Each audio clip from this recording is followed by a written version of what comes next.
Year-long Bible reading, Day 83, 1 Samuel, chapter 8 through chapter 12.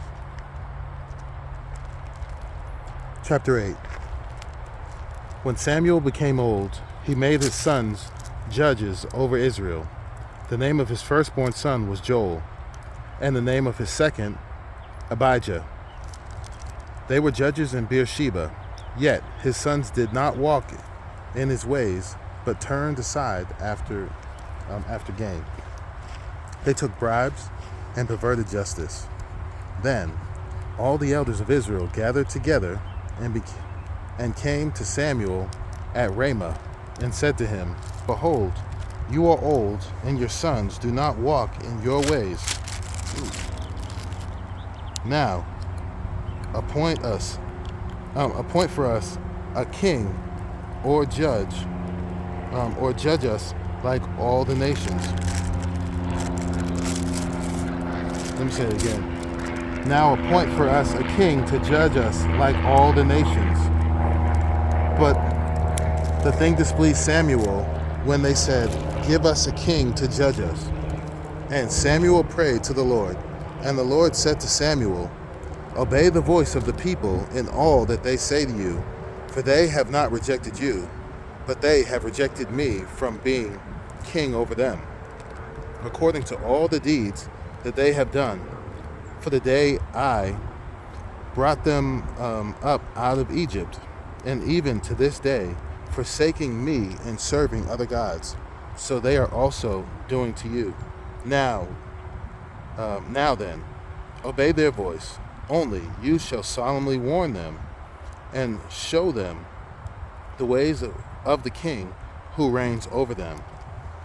So Samuel told all the words of the Lord to the people who were asking for a king from him.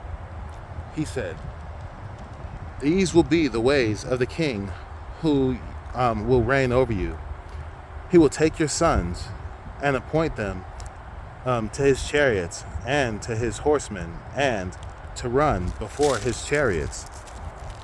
And he will appoint for himself commanders of thousands and commanders of 50s, and some to plow his ground and to reap his harvest, and to make his implements of war and the equipment of his chariots. He will take your daughters He will take your daughters to be perfumers and cooks and bakers. He will take the best of your fields and vineyards and olive orchards and give them to his servants. He will take the tenth of your grain and of your vineyards and give it to his officers and to his servants. He will take your male servants and female servants and the best of your young men and your donkeys and put them to his work. He will take the tenth of your flocks, and you shall be his slaves. And in that day you will cry out because of your king, whom you have chosen for yourselves, but the Lord will not answer you in that day."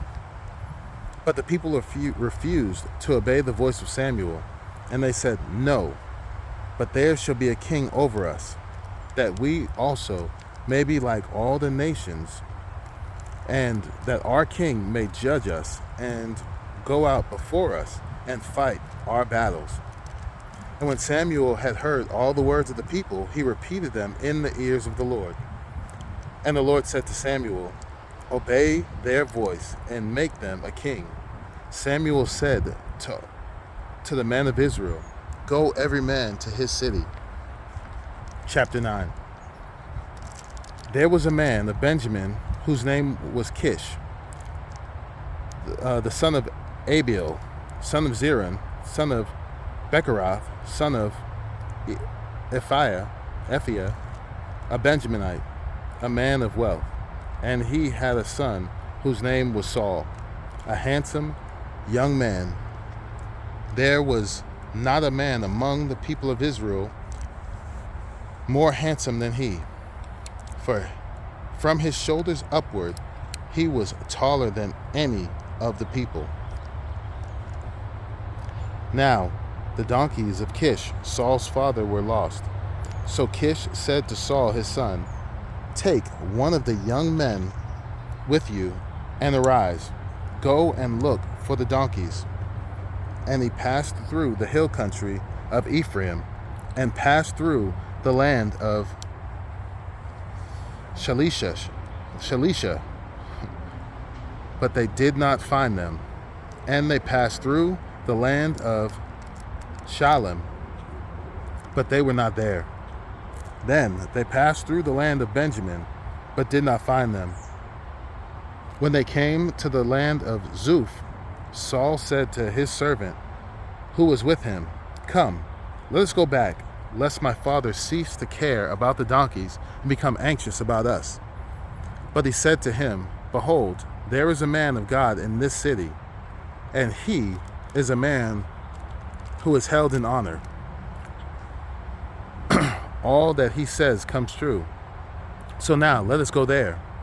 Perhaps he can tell us the way we should go."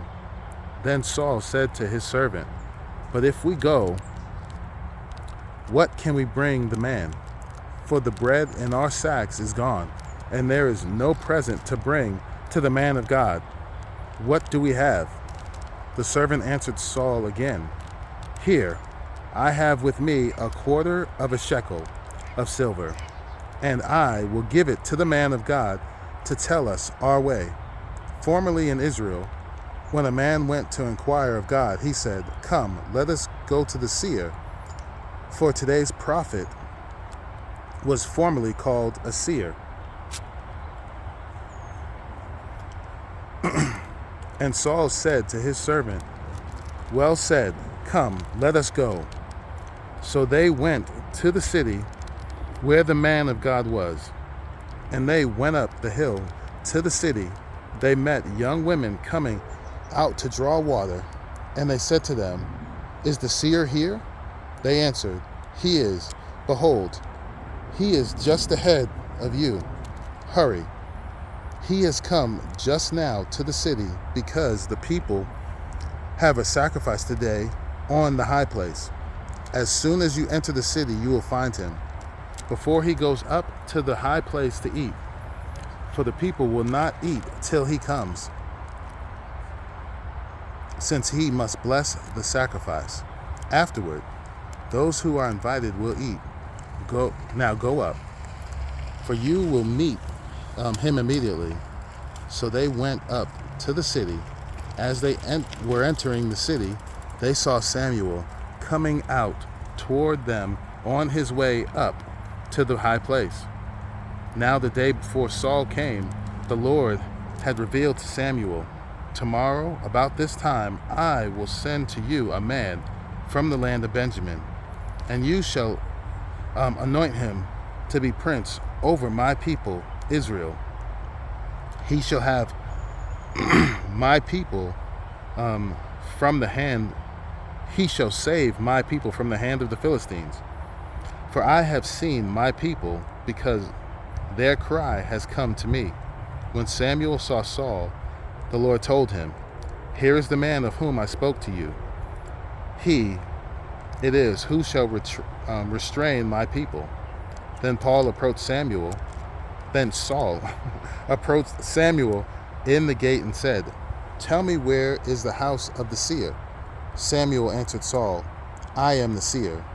Go up before me to the high place, for today you shall eat with me, and in the morning I will let you go and will tell you all that is on your mind. As for your donkeys that were lost 3 days ago, do not set your mind on them, for they have been found, and for whom is all that is desirable in Israel. Is it not for you and for all your father's house?" Saul answered, "Am I not a Benjaminite, from the least of the tribes of Israel? And is not my clan the humblest of all the clans of the tribe of Benjamin? Why then have you spoken to me in this way?"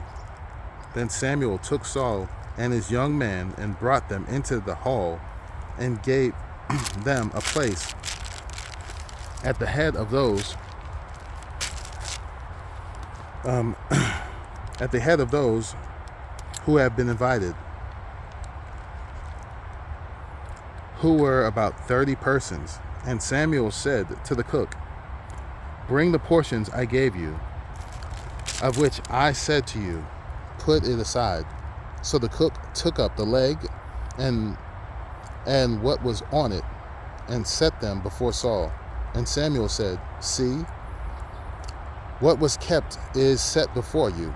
Eat, because it was kept for you until the hour appointed, that you might eat with the guests." Saul ate with Samuel that day. And when they came down from the high place into the city, a bed was spread for Saul on the roof, and he lay down to sleep. Then, at the break of dawn, Samuel called to Saul on the roof, "Up, that I may send you on your way." So Saul arose, and both he and Samuel went out into the street.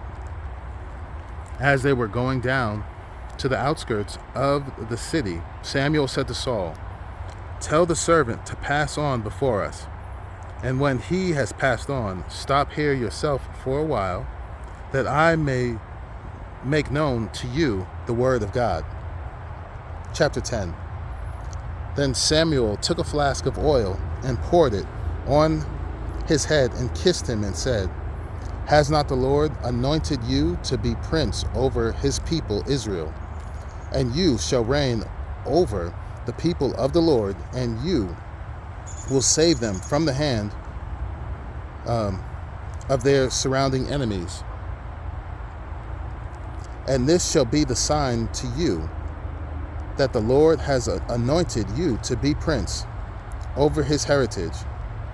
When you depart from me today, you will meet 2 men by Rachel's tomb in the territory of Benjamin at Zilzah, and they will say to you, 'The donkeys that you went to seek are found.' And now your father has ceased to care about the donkeys and is anxious about you, saying, 'What shall I do about my son?' Then you shall go on from there further and come to the oak of Tabor. 3 men going up to God at Bethel will meet you there, one carrying 3 young goats, another carrying 3 loaves of bread, and another carrying a skin of wine. And they will greet you and give you 2 loaves of bread, which you shall accept from their hand. After that you shall come to Gibeath Elohim, where there is a garrison of the Philistines. And there, as soon as you come to the city, you will meet a group of prophets coming down from the high place with harp, tambourine, flute, and lyre before them prophesying. Then the Spirit of the Lord will rush upon you, and you will prophesy with them and be turned into another man. Now, when these signs meet you, do what your hand finds to do, for God is with you. Then go down before me to Gilgal, and behold, I am coming to you to offer burnt offerings and to sacrifice peace offerings. 7 days you shall wait until I come to you and show you what you shall do." When he turned his back to leave Samuel, God gave him another heart. And all these signs came to pass that day. When they came to Gibeah, behold, a group of prophets met him, and the Spirit of God rushed upon him, and he prophesied among them. And when all who knew him previously saw how he prophesied with the prophets, the people said to one another, "What has come over the son of Kish? Is Saul also among the prophets?" And a man of the place answered, "And who is their father?" Therefore it became a proverb, "Is Saul also among the prophets?" When he had finished prophesying, he came to the high place. Saul's uncle said to him and to his servant, "Where did you go?" And he said, to seek the donkeys. And when he saw they were not to be found, we went to Samuel. And Saul's uncle said, "Please tell me what Samuel said to you." And Saul said to his uncle, "He told us plainly that the donkeys had been found, but about the matter of the kingdom of which Samuel had spoken, he did not tell him anything." Now Samuel called the people together to the Lord at Mizpah, and he said to the people of Israel, "Thus says the Lord, the God of Israel, I brought up Israel out of Egypt, and I delivered you from the hand of the Egyptians and from the hand of all the kingdoms that were oppressing you. But today you have rejected your God, who saves you from all your calamities and your distresses. And you have said to him, 'Set a king over us.' Now, therefore, present yourselves before the Lord by your tribes and by your thousands." Then Samuel brought all the tribes of Israel near, and the tribe of Benjamin was taken by lot. And he brought the tribe of Benjamin near by its clans, and the clans of the Matrites was taken by lot. And Saul, the son of Kish, was taken by lot. But when they sought him, he could not be found. So they inquired again of the Lord, "Is there a man still to come?" And the Lord said, "Behold, he has hidden himself among the baggage." Then they ran and took him from there. And when he stood among the people, he was taller than any of the people from his shoulders upward. And Samuel said to all the people,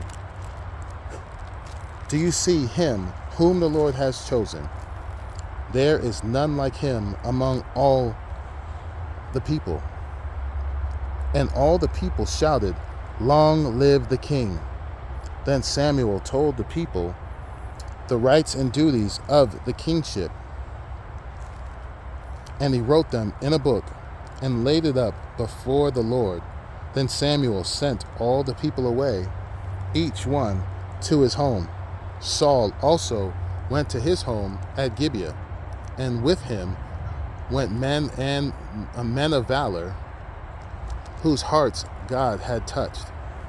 But some worthless fellow said, "How can this man save us?" And they despised him and brought him no present, but he held his peace. Chapter 11.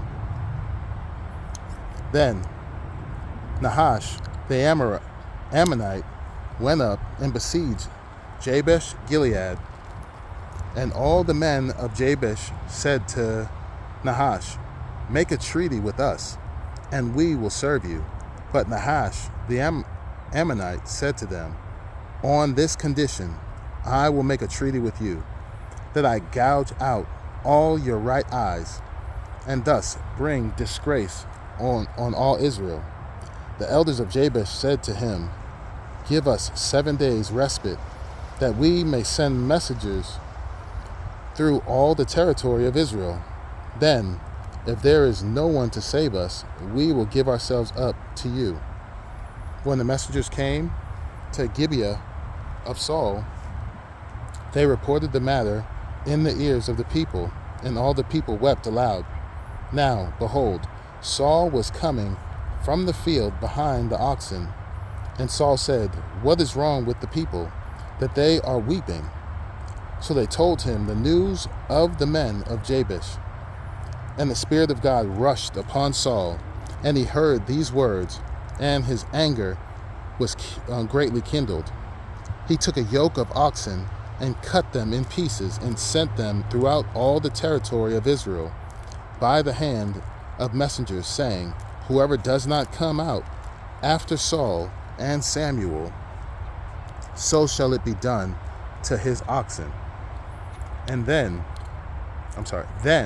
the dread of the Lord fell upon the people, and they came out as one man. When he mustered them at Bezek, the people of Israel were 300,000, and the men of Judah 30,000.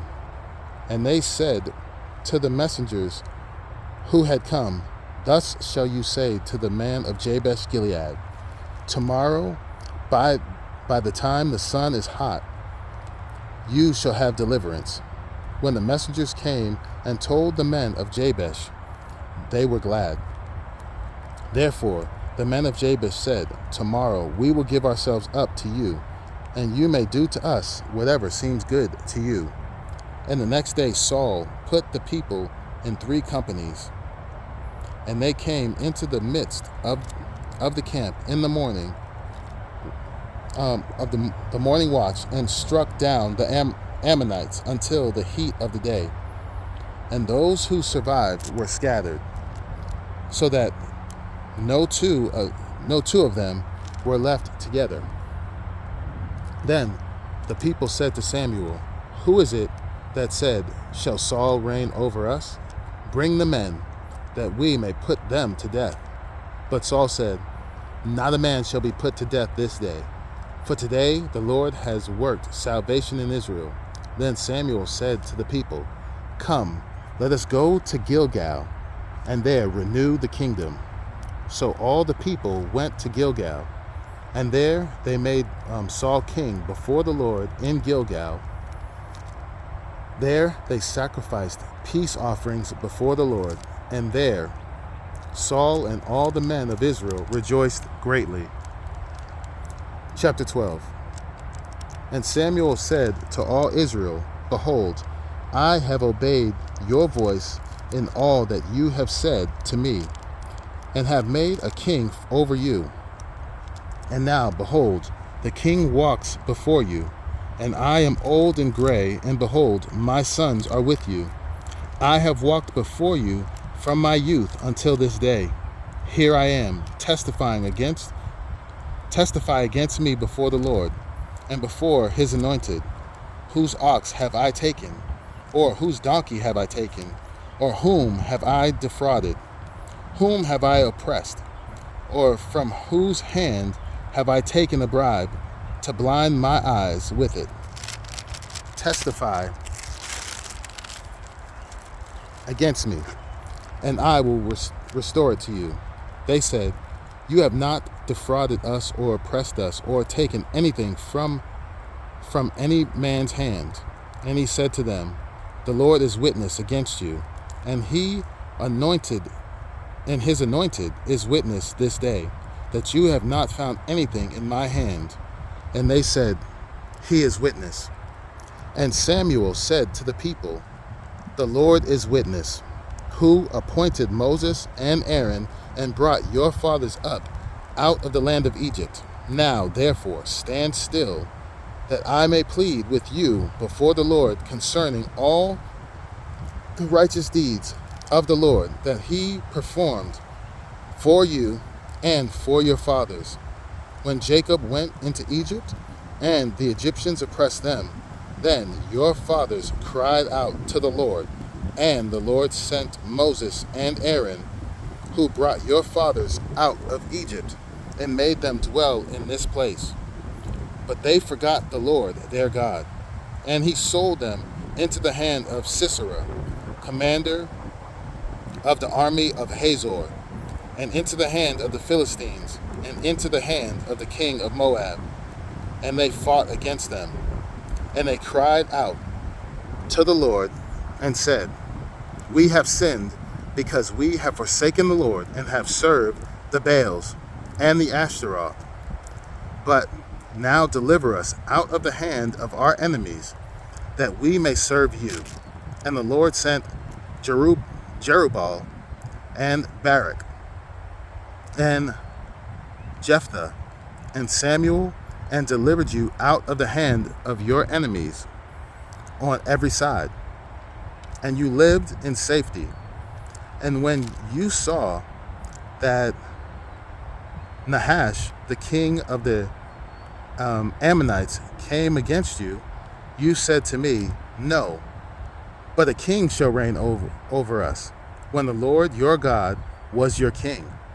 And now, behold, the king whom you have chosen, for whom you have asked, behold, the Lord has set a king over you.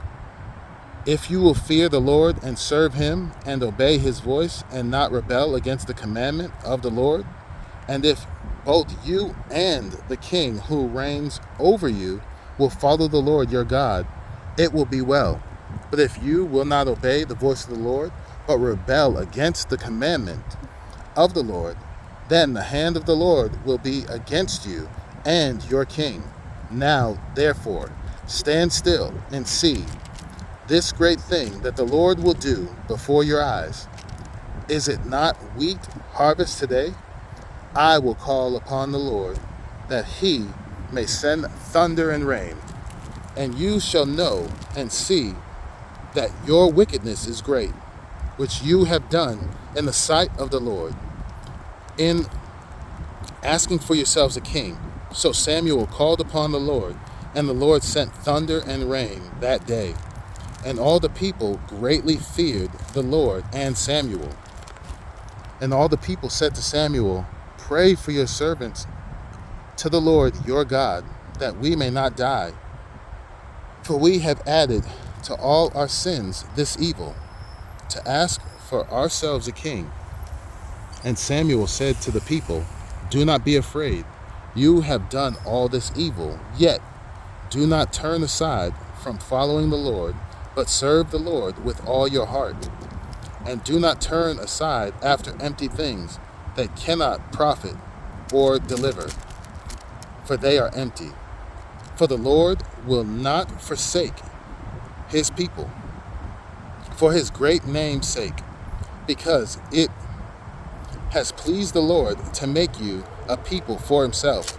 Moreover, as for me, far be it from me that I should sin against the Lord by ceasing to pray for you, and I will instruct you in the good and the right way.